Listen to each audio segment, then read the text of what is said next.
Hi, and welcome to OTTB On Tap. I'm Neve. And I'm Emily. Hey, Neve, what's on tap today? Today we're going to be talking to Annika, who is one of our RRP Makeover riders. Then we're going to follow her journey to the RRP Makeover this October. Annika hails from North Dakota and is joining us today to tell us all about her two makeover horses. Excellent. For those just joining us, we have a new series where we will be chronicling the progress of 4 trainers as they prepare their off-track thoroughbreds for the retired Racehorse Makeover, which takes place October 9th through 12th, 2024 in Lexington, Kentucky. If you want to get to know these riders in a shorter format, you can go back to episode 14 where we interviewed each of the 4 riders and they gave us a brief intro to themselves and the horses that they're going to be bringing to the makeover. So welcome, Annika. We are so excited to have you joining us today and to be taking us along for the ride as you train your OTTBs for the makeover. For those just joining us, can you give us a little bit of an introduction about you, where you live, and your background? Yeah, so I live in North Dakota, Fargo, just on the east border into Minnesota. I'm primarily trained dressage, but I do a lot of kind of cross-training and a little bit of everything depending on kind of what my clients bring me. I primarily focus on OTTBs. I do a lot of restarting. I have clients who will specifically bring me thoroughbreds that have maybe been off the track for a while that need a little tune-up or need a little bit of adjustment, and then also restarting them fresh off the track. Nice. You know, I was just re-listening to the intro episode right before this, and I didn't even realize that there was a track in North Dakota that far north. The racing season must be quite short, I would think, up there.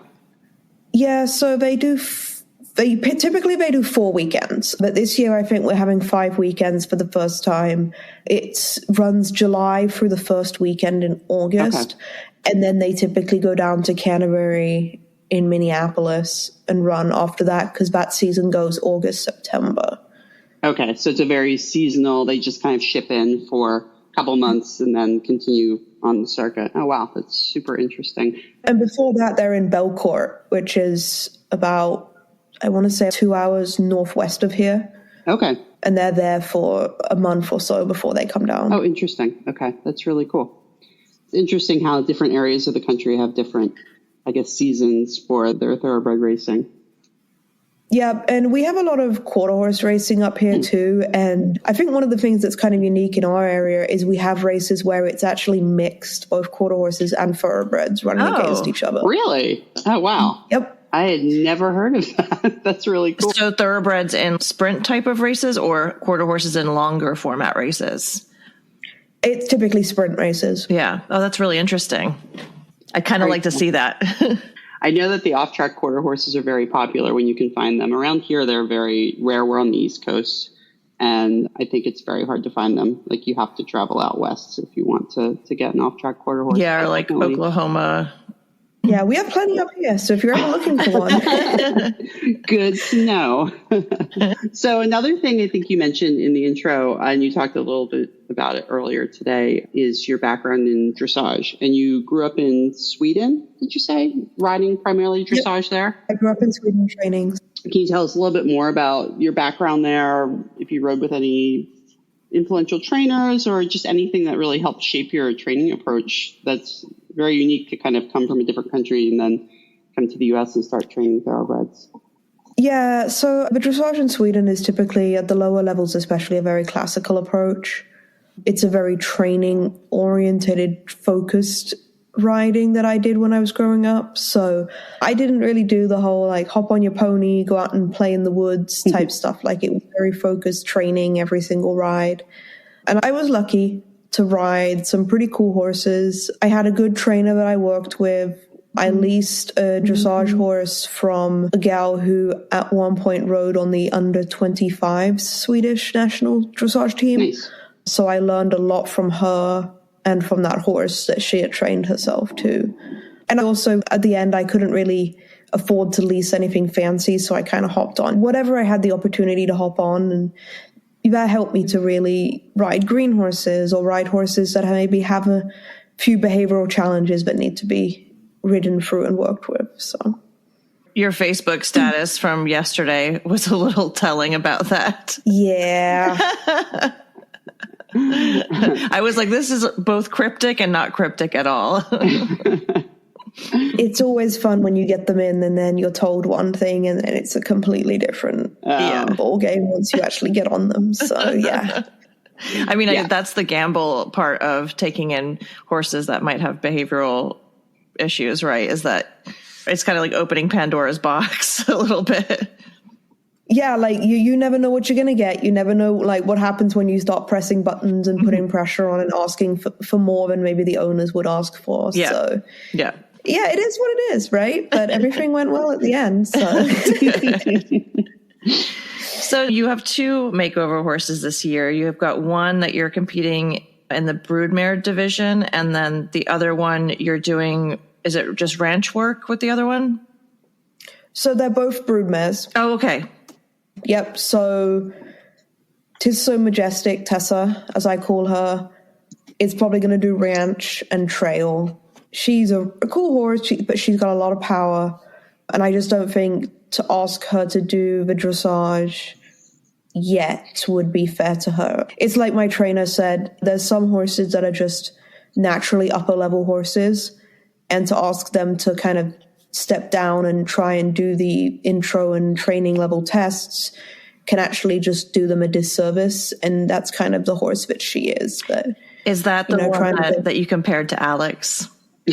Yes. Yep. Yeah. She's my red mare. She's got a lot of go, a lot of power, a lot of drive, but harnessing that can be challenging for her. So yeah, and I totally get what you mean about sometimes doing lower level. Competing with them is just more of a challenge than it needs to be. And sometimes you're better off kind of waiting until they're ready to do some more of the advanced work and kind of happier in their body and that sort of thing. So that's really cool. So tell us a little bit about where she came from, why you chose her, and then just talk about the early days with getting to know her and everything. Yeah, so she's the one that nobody wanted. Yeah, I love that story. Yep, the one I was told multiple times, are you sure you want this horse? But she's been great since she came home. She ran 3 times down in Texas, I think it was, or Arkansas, and she was just really slow, just your typical not going to make it on the track. I really don't know why they've tried 3 times. She's so slow. It's like they tried once. So usually that's one of the ones that they just straight away get done with. She was sold private treaty for $16,000 as a broodmare because she's by Majestic Warrior, who is a very popular sire a few years ago because he was one of AP Indy's best performing colts. Yeah. So then she went off to be a broodmare, and she's had 5, but there's only 4 registered because the 5th one died before they Jockey Club registered it. Oh. And I guess she was a pretty challenging broodmare in the sense that she was very protective of her babies. And being that they weren't performing to the standard that they wanted, they left her open for 2023. And then I got her in October. I liked when you said that nobody wanted her because I remember you saying at some point they checked in with you to be like, so how is everything going? ? And you were like, yeah, she's amazing. She's everybody's favorite. Yeah, she's easy. She comes in the pastures. She's easy to catch. She's great for the farrier. I have no complaints. I mean, she is hot under saddle. She's very, very spicy and hot. And we have a 5-mile track that we ride, and we took her out there yesterday for the first time, and she jigged the whole way around and got herself all sweaty and worked up. And then there was a couple horses that came thundering through the pasture at her, then she got a little bouncy, but it was nothing bad, just a green horse learning how to horse. So yeah, and like you said, she was a broodmare for such a long time, and she only raced 3 times, so she was probably quite green when you started with her. Yes, yep. And then they hadn't had her teeth done, ever. Oh boy. Oh, wow. So her teeth were really bad. So when I started her, I didn't know that. So I put just a regular snaffle in her mouth, and she got real upset with me after a couple times. So then I actually ended up riding her in a hack for the first month and a half before the equine dentist came. And she respected it enough to ride in it, but she was strong and pulling through it. And then we did a month of just groundwork and lunging, and then just the typical hopped on and off we went, and didn't have a left lead canter to start. She's right-handed, but very, very right-sided. But now we have a really nice left and a right, and a walk to canter and a canter to walk. And yeah, she's just progressing exactly as I would have liked her to, honestly. Can you tell us a little bit about the discipline of ranch work? And sort of what you'll be training her to do at the end of the day for the makeover. So the horsemanship side of it is just having a horse that's soft and moves off your aids and listens and just is a easy horse. Because when you're working ranch work and you have cows and you're doing all this stuff, you need a horse that's responsive and it's just going to do what it's supposed to do and not question.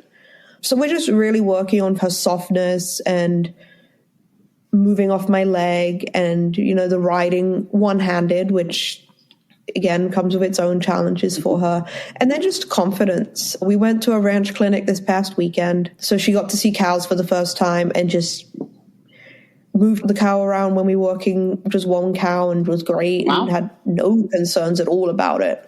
She thought it was great when the cow took off and she got to run after it. And, you know, she kicked that racehorse mode into gear, and there we got some very big strides very quickly. But she came right back, so that I was really happy with. And then she was a little nervous about the herd work. She got a little tense underneath me, but I just kind of comforted her and pushed her in. And after a couple moving, and she realized that even if she walks into that big herd, they move, and she did great. Wow. I think there's a tendency with a lot of thoroughbreds to err on the side of being like a touch claustrophobic.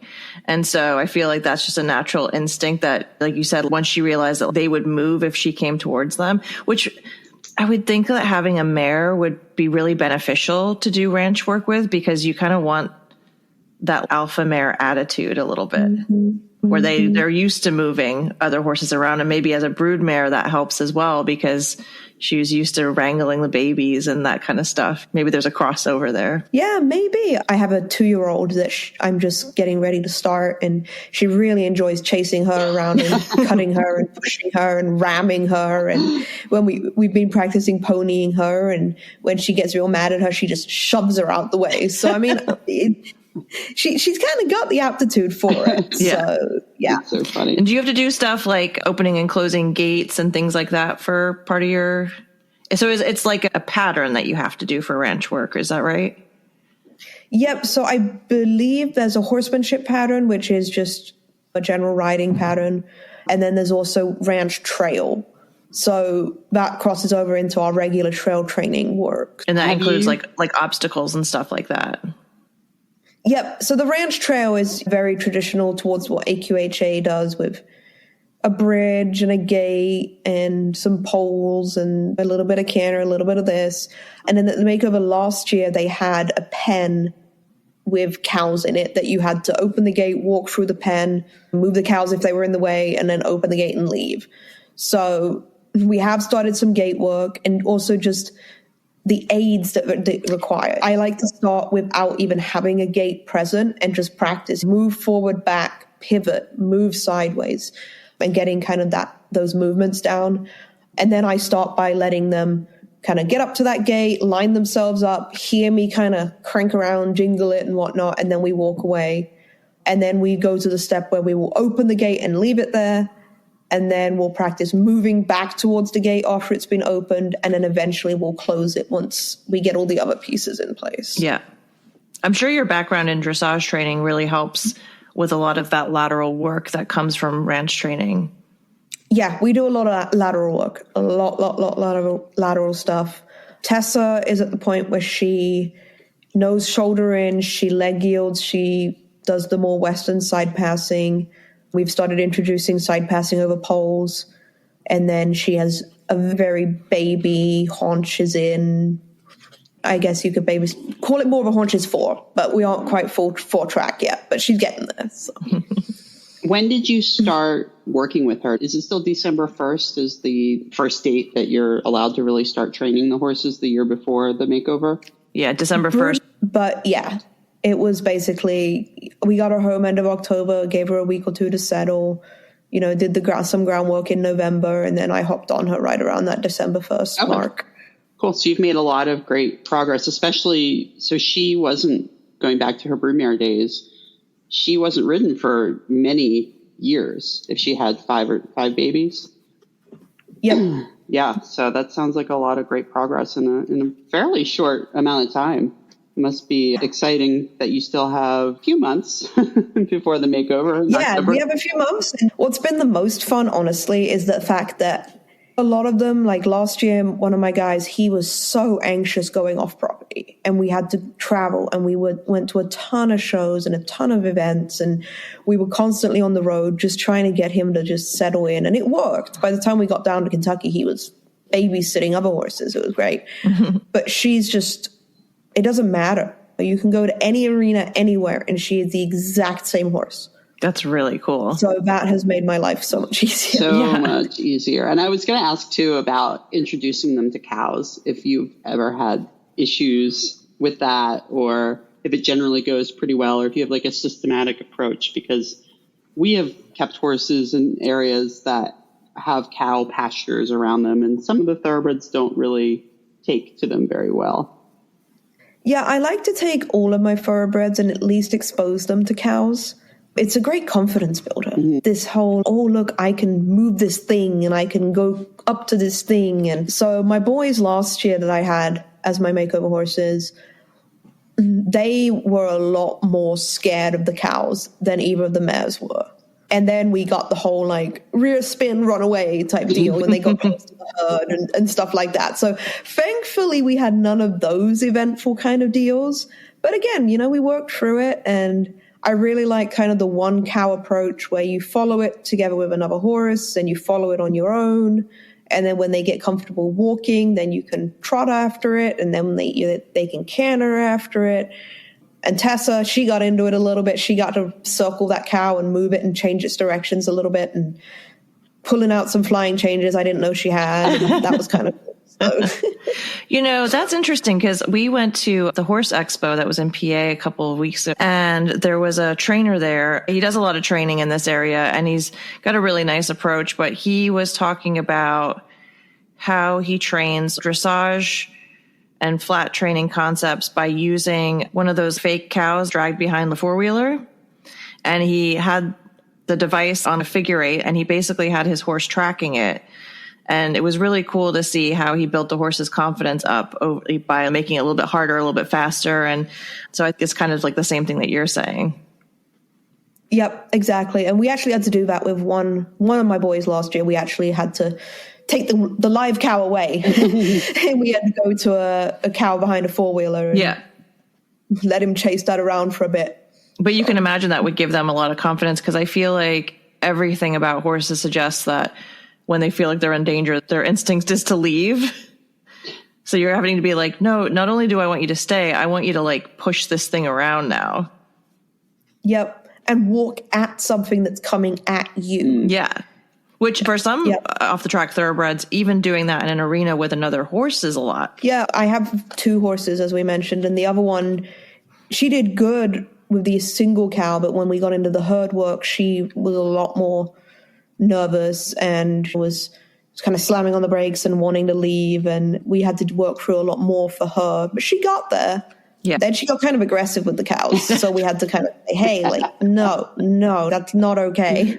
But yeah, Tessa was easy, but Egoli had struggled a little bit more. So let's talk a little bit about Egoli. I know you gave us a brief introduction in your intro episode, but can you tell us a little bit more about her progress and how you started off with her, and maybe any differences or challenges with her between the 2 horses? Yeah, she has been a challenge. I'm not going to lie. So she came from Mare-worthy Charities down in Kentucky, who are a fantastic organization that specifically focus on retired broodmares, OTTB broodmares. And she was a $160,000 yearling purchase.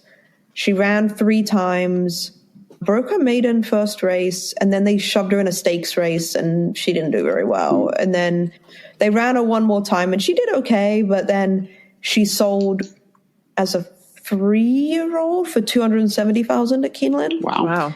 And she was bought by Windstar. She's by Quality Road. Okay. So she's got some pretty popular modern lines. And they tried and they tried and they tried, and they could not get her to take. So eventually Windstar did the right thing, and they gave her to Mareworthy and said, here, please find her a job. So when we picked her up down in Kentucky, she was obese, like seriously chunky mare. So we dieted. And also I didn't want to start them both at the same time, because it's a lot to have, be riding two green ones that are at the same point in their training. So I didn't start her until January. Okay.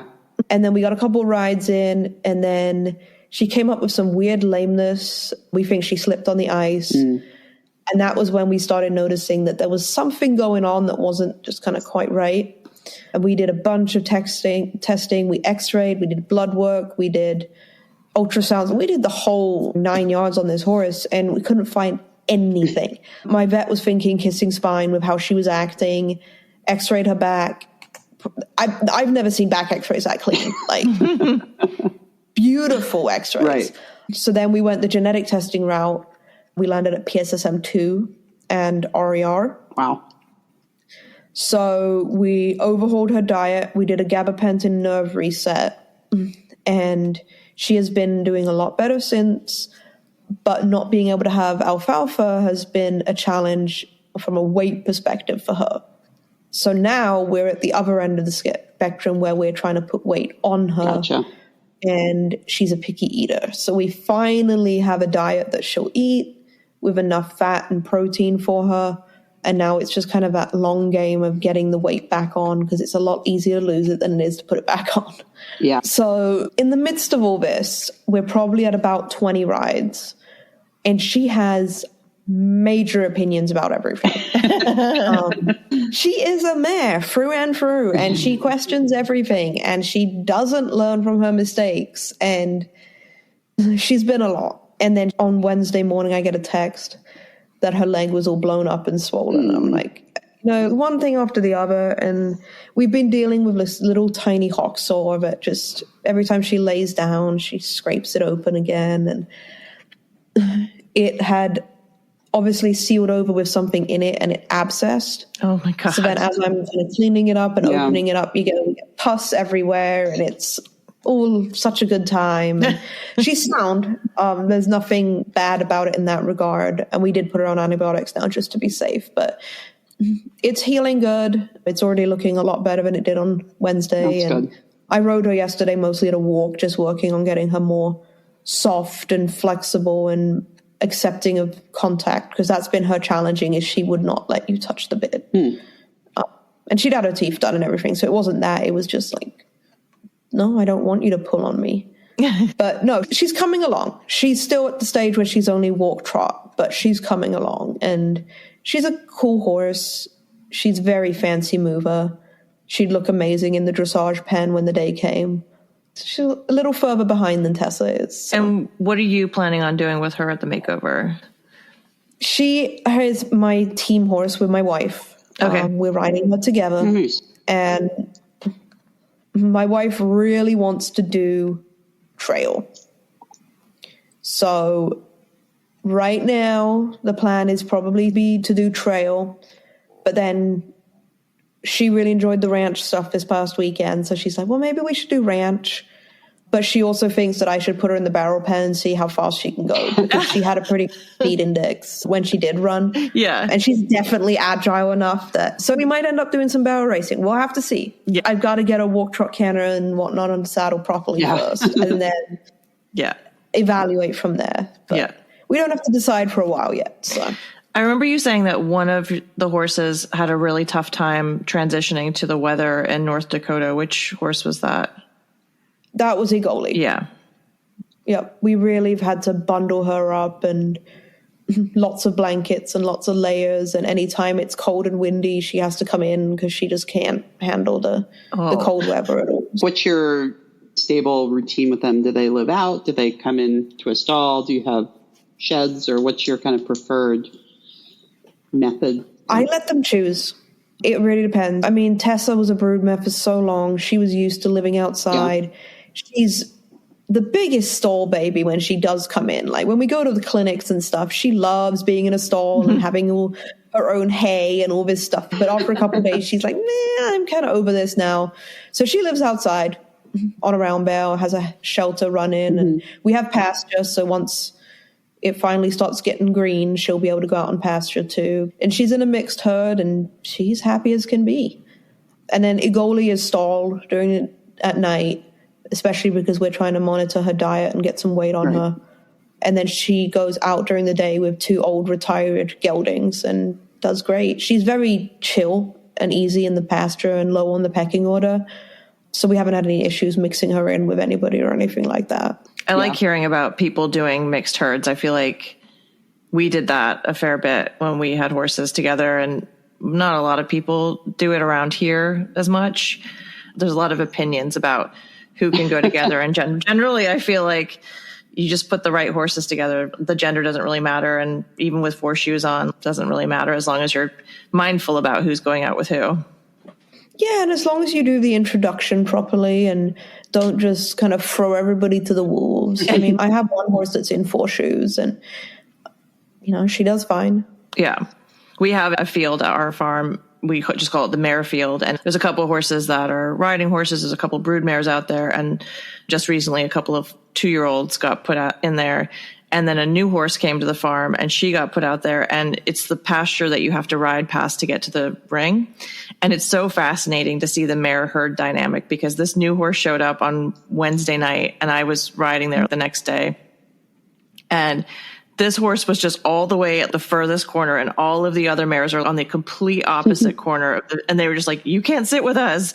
They were just, I was like, oh man, it's so hard being a mare. And eventually they'll bring her into the fold, but it's so funny to see how they put them through the gauntlet a little bit before they accept them as one of their own. Yeah, you just have to adjust for that, right? You know it's going to happen. So, I mean, what we typically do is then we throw out a couple of extra flakes here and there to make sure that everybody gets to eat and maybe give them a little bit extra when they come in the first few days. And usually, within a week, they figure it out. Exactly. What are your next sort of clinics and things like that you've got coming up? What's next for these two? So the month of April is just going to be a lot of riding at home and trying to get Egoli caught up a little bit and then just fine-tuning things for Tessa. I have a barrel racing clinic booked in May, which I was going to take one of my grads to from last year, but I'm thinking I might take Egoli to that. And then we do have a dressage clinic this month, which is with my trainer down. We have to hold a couple hours. So that one will be my makeover grad from last year. And then I usually bring Tessa with me as well. I have a working student that likes to ride her. Her horse is recovering from kissing spine surgery, so she hasn't had a horse to ride, so she typically rides Tessa when we go down there. So yeah, that's kind of our next couple months. And then June, show season starts. So I'm thinking Tessa will probably do some Western dressage just because it works easier for me to not have them all in traditional dressage from a scheduling perspective. Yeah. And then Egoli, I don't know if she'll make it out showing until maybe July, but we'll go and work the obstacle course any weekends that we have available in May and June. So. And how far are all of those places from you? I think I remember you saying that like your showing opportunities were all fairly spread out from where you are.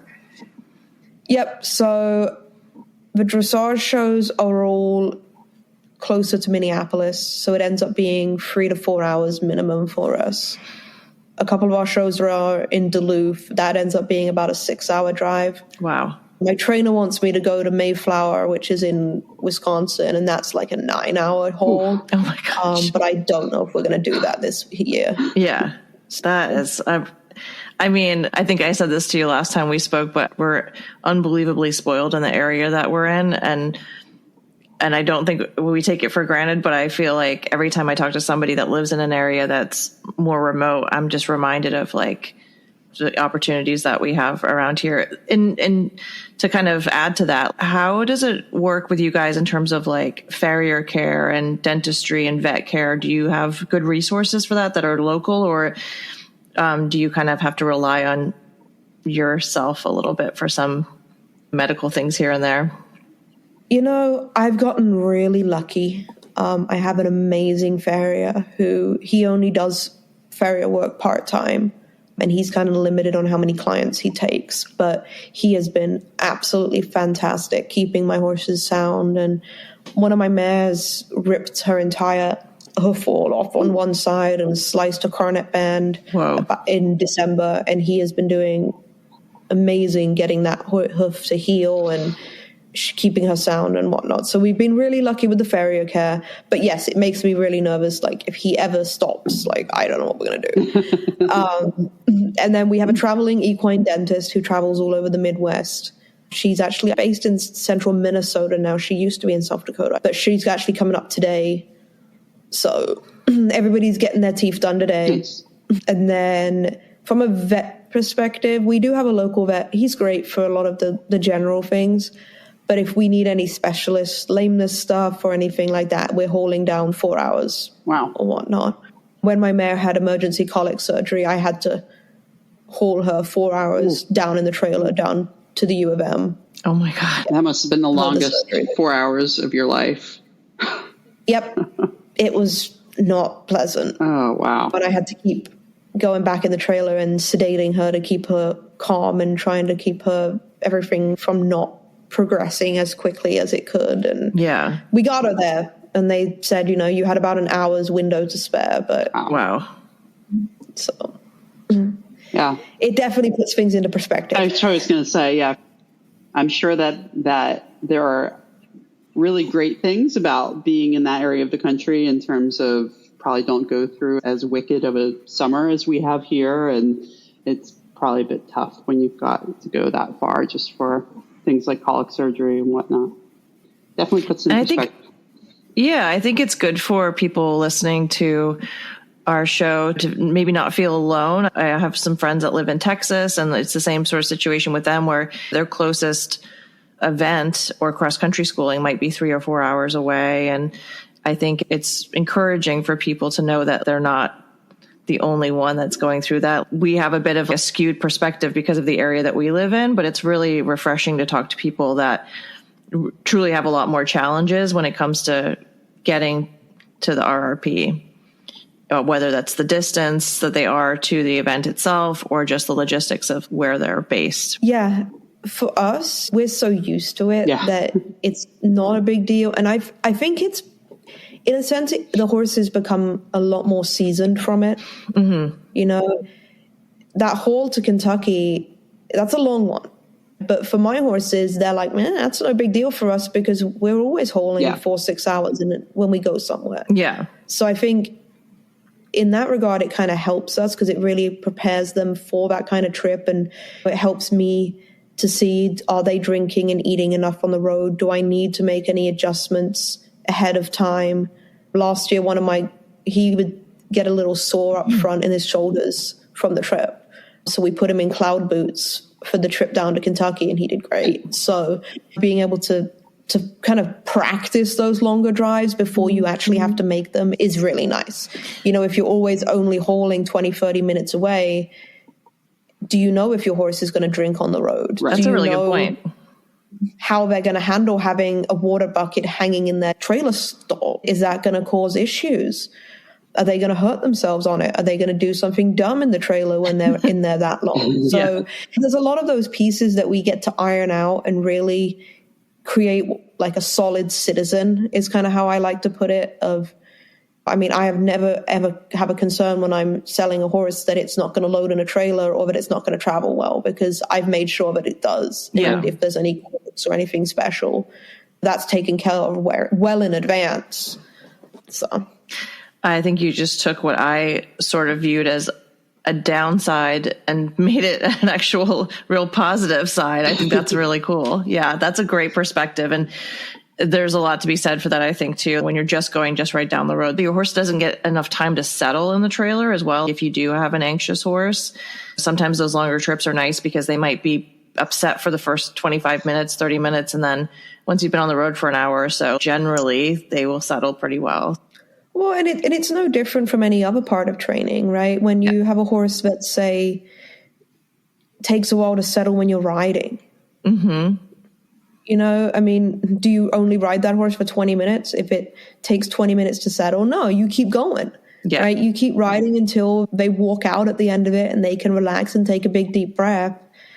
And it's no different. I mean, we can stop and have lunch and open the windows and let them shove their heads out for an hour when we stop on the road. And they just hang out there because they're just so used to it. Yeah.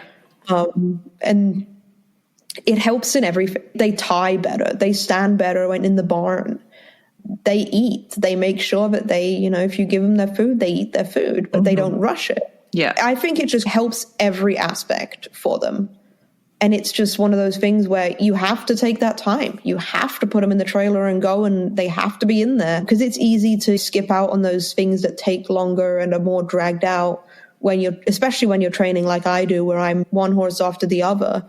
I really like that it makes me take the time to give them that time to figure this stuff out. Yeah, and I feel like everybody wants to get to the fun stuff, but I feel like if you don't cross off a lot of those basics, the holes are going to show up at some point.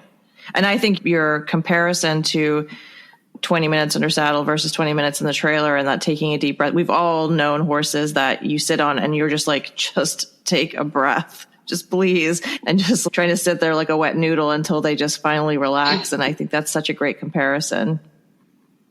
Yeah, and the fun stuff is so much more fun if you can get the boring stuff done properly. Do you do a lot of groundwork, natural horsemanship type stuff with your guys? I do a lot of groundwork. I use natural horsemanship in quotations. I have developed my own kind of methodologies. I try and go to a lot of clinics, and what I tell my students, what I tell my clients is you're going to learn something from every clinic you go to, even if it's something where you're like, I would never, ever do that. And from all those different clinics and all those different disciplines, I've kind of developed my own methods and my own kind of set of training techniques that I feel works really well, especially for the OTTBs. So yeah, we do a lot of groundwork, a lot of just lunging and work like that, but I work a lot of adding vocal cues to everything too. So if I'm walking along, I should be able to say ho, and my horse stops and I can keep walking. Or if I have them tied up in the barn and I need them to move, I should be able to say move or back, and they get out of my way without me having to get over there and actually move them. And then that translates beautifully into the saddle of being able to have a verbal stop and a verbal aid, especially when I'm training the young ones, you know. Cool. Do you have any funny stories or any outtakes you want to share about your journey so far with either of these guys? The funniest stuff has just been like me and Egoli having our dialogues and trying to figure out life. And she questions everything and she's very dramatic and it's a lot of fun. But it's also sometimes it's like, okay, horse, could you just do it? Oh, Stop. Yeah. You posted one of your conversations with her. Yeah. It was so funny. Maybe we'll have to post one of those. They're really, really funny of her going back and forth with Egoli, just having a conversation about something incredibly simple. Does she get along with your wife? And what's your wife's background with horses? My wife is a trail rider. They grew up with horses. She had horses since she was little. They did a lot of parades, a lot of big group trail riding, like that kind of stuff. So she isn't into the performance world as much as I am, but she's getting there and she's wanting to try and learn and experiment with things. And she really enjoys watching what I've been doing. And she loves Egoli. And those two get on like really well. It's kind of weird. Egoli definitely, I mean, she doesn't ask as much of her as I do. She tries, you know, and Egoli will try and then she'll throw a little hissy fit. And then my wife will be a little bit more like, okay, let's work on the things you already know. And that's great too. Yeah. You know, she's not as confident when they get real uppity, but I mean, a lot of people struggle with that, you know, when they start really having major complaints. But no, they get along, and Egoli much prefers her to me.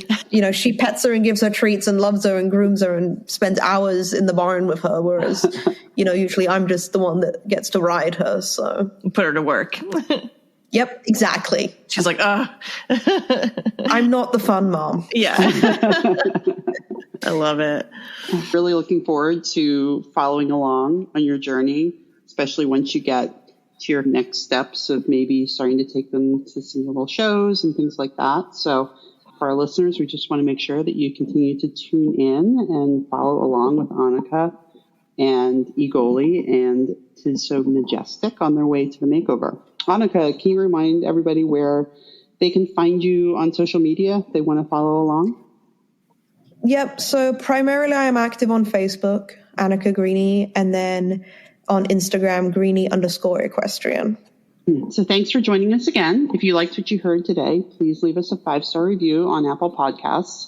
And in addition to following Annika on social media, check out OTTBOnTap.com for a centralized page to follow along on her journey to the RRP Makeover. You can find us on Instagram, OTTB_on_tap, or look for OTTB on tap on Facebook or TikTok. And also feel free to reach out with interview candidates or topic suggestions on our website, OTTBOnTap.com. We love hearing from you. Thanks all. Bye.